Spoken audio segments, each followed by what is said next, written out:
পরিবারের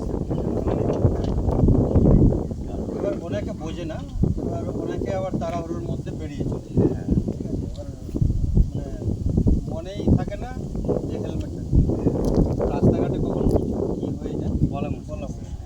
অ্যাক্সিডেন্ট দুর্ঘটনা যে কোনো সময় ঘটে যেতে পারে। বলে কয়ে আসে না, তো সেই জন্য হেলমেটটা জরুরি। তুমি হেলমেটটা পরেছো, খুব ভালো কথা।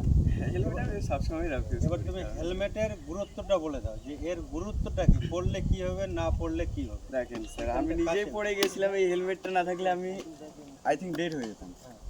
এই হেলমেটটা না থাকলে দেখেন ও স্যার, আচ্ছা আচ্ছা, এই হেলমেটটা না থাকলে আমি নিজেই ডেড হয়ে যেতাম।